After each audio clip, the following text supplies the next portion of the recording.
जय हिंद साथियों, मैं प्रीतम कुमार आपको पीकेटी एजुकेशन हब में स्वागत करता हूं। दोस्तों, आज का वीडियो क्लास 9 साइंस का चैप्टर नंबर 2 जो कि है क्या हमारे आसपास के पदार्थ शुद्ध है, इसका पार्ट 2 होने वाला है। ठीक है दोस्त, इसका पार्ट 2 होने वाला है। इससे पहले मैंने पार्ट 1 बना दिया है। अगर आपने नहीं देखा है तो कृपया आप जाके उस पार्ट 1 को देख लीजिए, लिंक उसका डिस्क्रिप्शन में है।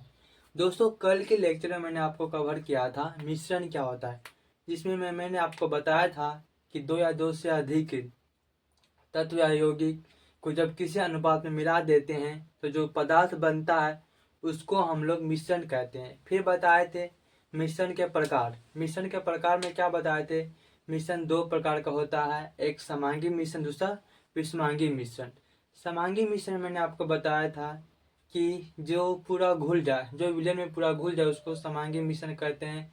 जो पूरा नहीं घुले उसको विषमांगी मिश्रण कहते हैं। ठीक है, एग्जाम्पल देखिए समांगी मिश्रण का, चीनी और पानी का घोल। ये क्या है? समांगी मिश्रण और चीनी और नमक।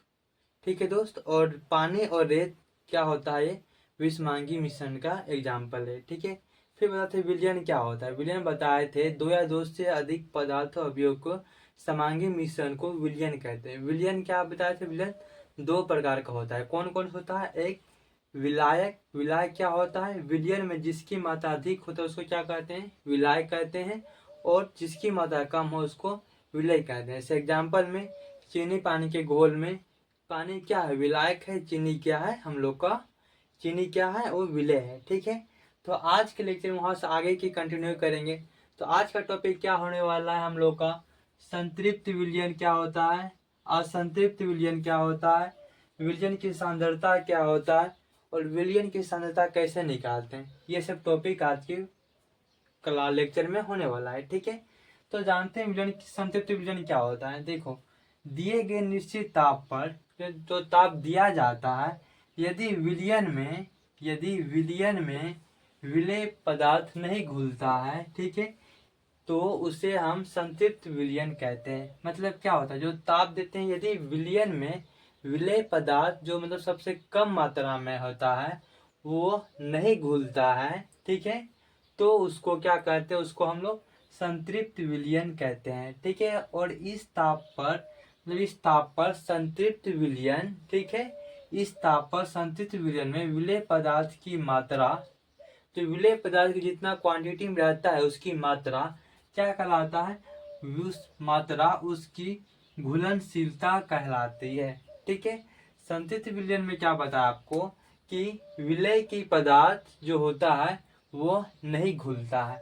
ठीक है, संतृप्त विलयन में बताए थे विलेय की पदार्थ वो नहीं घुलता है, उससे हम लोग संतृप्त विलयन कहते हैं। ठीक है, और फिर आता है असंतृप्त विलयन। असंतृप्त विलयन क्या होता है? दिए गए ताप पर जो ताप देते हैं, यदि विलयन में विलेय पदार्थ की मात्रा संतृप्तता से कम होता है तो उससे हम लोग क्या कहते हैं? असंतृप्त विलयन कहते हैं। तो जो हम लोग टेम्परेचर देंगे, ठीक है, जो हम लोग टेम्परेचर देंगे विलयन, अगर विलेय पदार्थ की मात्रा होगा इस विलयन से, संतृप्त विलयन से कम होगा तो इसे हम लोग असंतृप्त विलयन कहते हैं। ठीक है, फिर नेक्स्ट टॉपिक आता है विलयन की सांद्रता। विलयन की सांद्रता किसको कहते हैं? देखो, विलेय पदार्थ की वह मात्रा, विलेय पदार्थ की वह मात्रा, ठीक है, जो विलयन के, ठीक है, जो क्या होता है? जो विलयन के किसी दी गई मात्रा अथवा आयतन में उपस्थित होता है। मतलब विलेय पदार्थ की विलेय का वह मात्रा जो विलयन में, ठीक है, उपस्थित रहता है। ठीक है, विलयन में क्या होता है? उपस्थित रहता है, उसको हम लोग विलयन की सांद्रता कहते हैं। ठीक है, और देखिए डेफिनेशन, विलेय पदार्थ की वह मात्रा, ठीक है, विलेय पदार्थ की वह मात्रा जो विलयन के किसी दी गई मात्रा, ठीक है, जो विलयन में जो विलेय का मात्रा दिया जाता है अथवा उसके आयतन में वह उपस्थित हो तो हम लोग उससे क्या कहते हैं?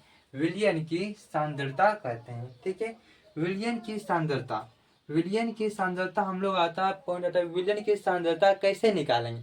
तो विलयन की सांद्रता निकालने के लिए एक फार्मूला होता है, एक सूत्र होता है। क्या होता है? जो विलय जितना दिया जाता है सॉल्यूशन में, उस विलय की मात्रा को लिखते हैं। ठीक है, विलयन जितना है उसकी मात्रा को लिखते हैं और डिवाइड करते हैं विलयन की टोटल मात्रा को। विलयन की टोटल मात्रा को डिवाइड करते हैं तो हम लोग को क्या निकलता है? हम लोग को विलयन की सांद्रता निकलता है। ठीक है, या फिर दूसरे तरह से निकालते हैं विलय की मात्रा। ठीक है, या फिर विलय की मात्रा को जब विलायक की मात्रा से भाग देते हैं तो हम लोग को क्या मिलता है? तो हम लोग को विलयन की सांद्रता मिलता है। ठीक है, अब विलयन के द्रव्यमान प्रतिशत कैसे निकालेंगे? ठीक है, विलयन का द्रव्यमान प्रतिशत कैसे निकालेंगे? कितना द्रव्यमान उसका प्रतिशत है? तो विलयन की द्रव्यमान प्रतिशत निकालने के लिए एक फॉर्मूला होता है। वो कौन सा होता है? विलय पदार्थ का द्रव्यमान, विलय का कितना द्रव्यमान है और साथ में विलयन का कितना द्रव्यमान है। ठीक है, जब दोनों का द्रव्यमान से डिवाइड करके 100 से गुना कर देते हैं तो हम लोग का विलयन के द्रव्यमान प्रतिशत निकलता है। ठीक है, विलयन की द्रव्यमान प्रतिशत निकलता है। अब आता है आयतन प्रतिशत। आयतन प्रतिशत पे निकालने के लिए विलय पदार्थ का द्रव्यमान बटे विलयन का आयतन इंटू 100 से मल्टीप्लाई करने पर हम लोग का विलयन का द्रव्यमान प्रतिशत निकलता है।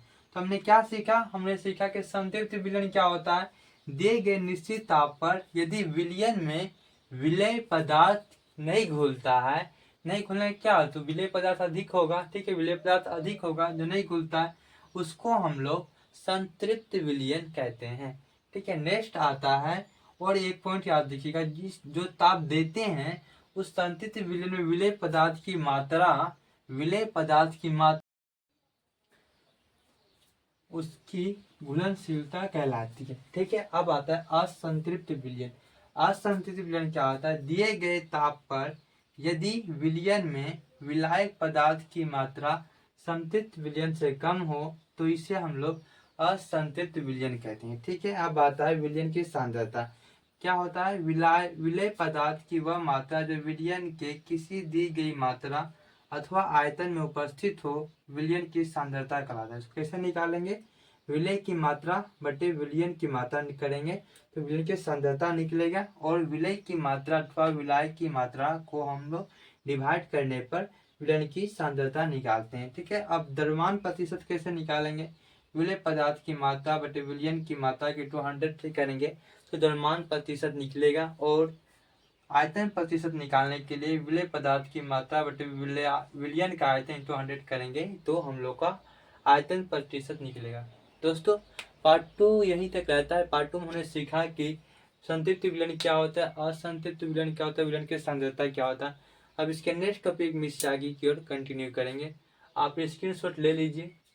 ठीक है, तो मिलते हैं नेक्स्ट वीडियो में, तब तक के धन्यवाद।